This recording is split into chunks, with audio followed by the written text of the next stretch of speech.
We go get into some other tidbits around the league. The first thing I want to talk about is, we know there's been a lot of disappointing teams this year, Cowboys and Vikings. But to me, the most disappointing team is the Bengals. Uh, they they're now 2-8. They had a 31-7 point lead against the Bills, and the got outscored second half 35-0. Um, who's to blame for the Bengals? T.O. You gonna blame it on T.O. I mean, that's what Skip Bayless said today on versus 10. Of course, he blames it all on T.O.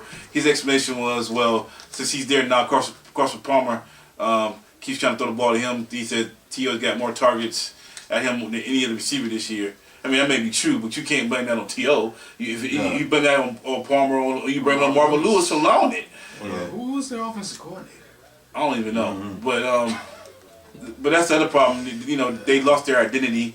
Last year they were more of a grounded out team. Yeah. This year, I don't know what they are. I mean, one game they give the ball to Benson 30 times. This game he gets it 3 times. But I mean, what's going on with this team? And the defense is just horrible. Marvin Lewis is supposed to be the defensive genius, and I know they got a lot of injuries in defense, but 35 points second half to Buffalo. You give a little bit of credit to Buffalo because they still try to play, and it's they still try to play, but 35 points and a half. The quarterback is still Ryan Fitzpatrick. I don't give a.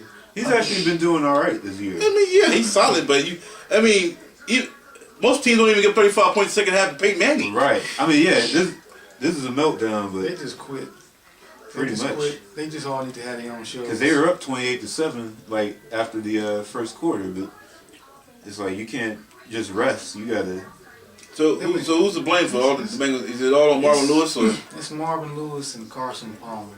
Carson Palmer just isn't. He's not a. He's weak-minded. He's a weak-minded quarterback. He just couldn't handle dealing with Ocho and Terrell Owens, and they last year was. So who can handle dealing with Terrell Owens and Ocho? Last year was an aberration. I mean, everything worked out right. The offensive line is still, I think, it's crappy. I thought it was crap last year. I was surprised with what they were able to do last year, but I think everything caught up with them this year. And plus, Andre Smith's been a bust.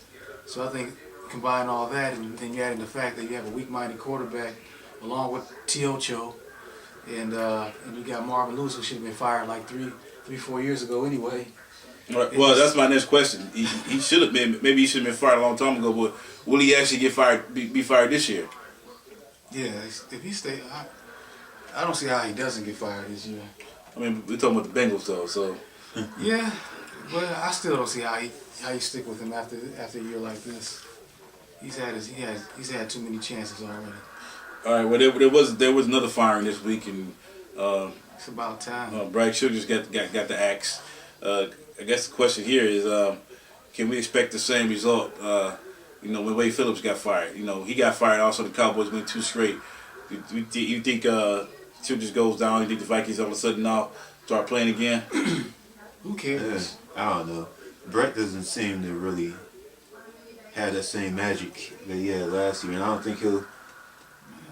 think he'll go off just because Chili got fired. I don't know. I just think they're done. It's like they couldn't beat who's their last division opponent? Chicago. Green Bay. Well, they lost to Green Bay yesterday. Green Bay, yeah. I would just. Do we put all the blames of the Vikings season on Childress this year? Most of it. Well, a lot of it goes on him, and some of it goes on the owner for bringing Brett Favre back. You can blame it on Favre too, because he knew he wasn't 100% anyway, and he's sending photos to chicks and stuff. And he's got a wife. He kind of put it on himself a little bit, but it's like the whole team is just, saying, they were part of the Randy Moss cycle for a little bit, and then, but this just they just ain't got it. Just kind of like the Bengals. It's like Stab it's like where the hell did their defense go? He got old. Well, their defense got old. That's the Yeah. main thing. Their defense is old. I mean, we already knew about the secondary, but Yeah. it's like up front, it's like they haven't really. And Jared Allen, I don't know. That cat, like, you know, the dude from the program. All of a sudden, he was on steroids the last 3-4 years, and all of a sudden, hey, off steroids, he can't do nothing. I don't know what it is. I ain't saying Jared Allen's on steroids. I'm just saying it's just a. He said Jared Allen's on steroids, It's an example. All of a sudden, no, he can't do nothing. I mean, I don't know what the deal is with them. But I do have a feeling, though, with the new coach coming in, that they, you know, going to rally up and at least play well. I don't think this team still has a run in them, you know, they get to 500. But I think that all of a sudden, you know, they will play well the next 2 or 3 games. The other question is, do you sit Brett Favre down? Do you start DeVar Jackson now? Give him a chance. They're gonna stick with Brett Favre, but I would cut him. I mean, I don't think you can just sit him down. He's not gonna accept the bench role. So I would just let him go along with Childress to get rid of the drama. Yeah, but if you cut him, that's pretty much killing you. That's really a bad PR move. You go in the streak, you know, in everything. Especially, I mean, I can understand doing it if you really had a chance to do something. But I mean, right now at this point in the season, that's the only thing you got. It's your streak. It's a bad PR move. Yeah. It was a bad PR move bringing him back. I mean, look at every press conference is on ESPN. Brad Childress and Brett Favre. It's like I mean, all it is just negative attention. It's like I would just cut him and just get it over with, so you don't have to deal with that no more. All right. The same thing goes with we said about when the Cowboys fired Wade Phillips and Jason Garrett took over. Yeah. Now I forgot the guy's name. Lewis. Vikings defense coordinator. Leslie Frazier. Leslie Frazier taking over. Is this his job to lose now? Yeah, definitely. He should have been the coach. He should have been the coach from the beginning of the season to me. Yeah, he is well respected around the league, I hear. So he should have. I mean, Brad Childress should have been let go. You know, a long time ago. And Brett Favre should have been let go He should have never even came back, in my opinion. All right, we're going to move on to the next segment, dealing with the NFC West, or the NFC worst. But you know, who's going to win this division? I mean, Seattle's 5-5, St. Louis 4-6, and San Fran, Arizona 3-7 are actually still in it. Just need to eliminate them from the league. Whatever. San Fran, Arizona also meet this Monday night, so you could probably say the winner and the loser of that game is really done. Not really. If everybody else lose. Well, I mean, because you at that point you go at least be, well, you might not be 3 games back. If Seattle lose, I mean, they still only gonna be still 2 games back. Yeah, that's true. Well, who think has an edge down the stretch? I actually think St. Louis might end up winning it, because to me they've been the most consistent team. They seem, you know, they might not win every week, but yeah, they seem you seem like you know what you're getting out of Bradford. And what you're getting out of Jackson every week. Yeah, Steve. Yeah, they've been the most consistent. They haven't really, like, this Atlanta loss is probably like their worst loss of the season. Yeah. So yeah, they're the most consistent. Seattle's problem is that they can't win away from home. And not only that, they get destroyed when they go on the road. They understand losing on the road, but they've been losing by an average of 24 points a game on the road. Yeah, they just can't get it done on the road. And Arizona and San Francisco, I mean, they both got a lot of issues, but yeah, mainly at quarterback. That's an understatement. But whatever, coming from a Browns fan. Yeah, we got our quarterback. Whatever, yeah, that's still yet to be seen. One season don't say it all, but like I was gonna say, it's like part of the problem is with the NFC West, you have 3 former Super Bowl teams.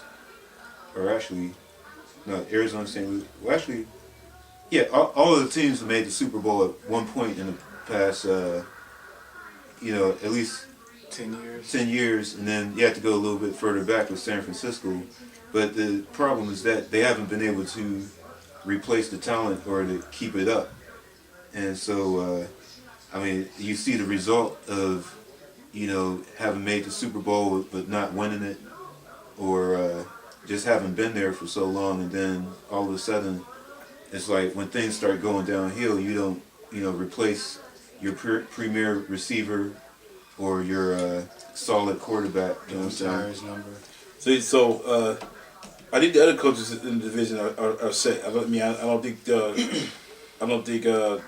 know who St. Louis coaches is, but I know he's not going Steve anywhere. Spagnuolo. Yeah, Wisdom Hunt is not going nowhere in Arizona, and Singletary going somewhere. He going to Coors Light. well, that's the question. I don't know. You think Singletary? I don't need Singletary to get fired. I really don't. Not right away. Not right. I mean, not this year. I'm saying in the Yeah. offseason, these Singletaries will get fired. It is possible, but they might. I think they might let him have a go like one more year, and then after that, they need to just. They'll probably just wipe the chalkboard. And, All right, so who do you think is going to end up winning this Who division? the hell cares? We got to make a pick. I mean, pick for what? I mean, whoever come out gonna lose. and I'm gonna have a Derek moment. You know what I'm saying? When Arizona was 9-7, of course, ain't nobody thought they had a chance, and then they end up going to the Well, Super Bowl a hopefully couple he'd be years lucky if ago. somebody finished 7-9. At least they had a record over 500. And you saw. I mean, they had weapons. They had stars on their team. I mean, everybody knew they were dangerous. Plus, they had the home field advantage. It just worked out that way. So I don't see a threat at all. I mean, there's a big difference between Kurt Warner and Derek Anderson. And, Who the Browns formerly had. Yeah, that's true. That's true. But who they got now? And you see, you got Troy Smith. See Matt Hasselbeck, who can't stay healthy, and a rookie. Sam Bradford's the best quarterback of all of them. That's what it looks like. Yeah. That's what I said. I think St. Louis gonna win. They got Bradford, the best quarterback. They got the best running back. They most consistent. You know what you gonna get out of them. It's like when their losses have been really to good teams. I mean, I'm like falling asleep talking about NFC West, to be honest. Shit, I've been Doesn't falling really asleep care. talking about Browns football Doesn't the really past decade. Yeah. all right, we're gonna take a break, and I guess we come back. We're gonna get into the games for Week How many 12. playoffs have y'all been in since 2000? At least 2 or 3. I don't even remember The y'all. last being in time the T.O. playoffs. was Did they make the playoffs in 2000? Yeah, Yeah. that was 2001, I think. yeah, chump. That was the year he made that catch over. The Browns was in the playoffs in 2002. Yeah, what was that? The trifecta loss Yeah, to Steelers. So we've been in the many playoff games as y'all have. Whoop-de-doo. That's a big accomplishment for y'all. Yeah, but I'm just saying. It's like Where's your Super Bowl you ring? talking all that junk for this decade. It's like Yeah, where's your Super Bowl ring? my team's the Eagles anyway. Damn it. Whatever. My Yeah. team's the Eagles. Yeah. All right, we come back. We're gonna get in the games. We'll get in the games for Week 12. I think this is going to be a pivotal week as far as picks go. Usually there's 1 week every year that makes or breaks people because there's so many good matchups this week. Even the games we can't even talk about, there's still a couple more that aren't listed. We got 3 Thanksgiving games. Actually, those are the crappy games because they're all involving 8-2 teams versus 2-8 teams and vice versa. So all the good games are the rest of the week. So we'll take a break and we'll come back and we'll get into those games. I didn't come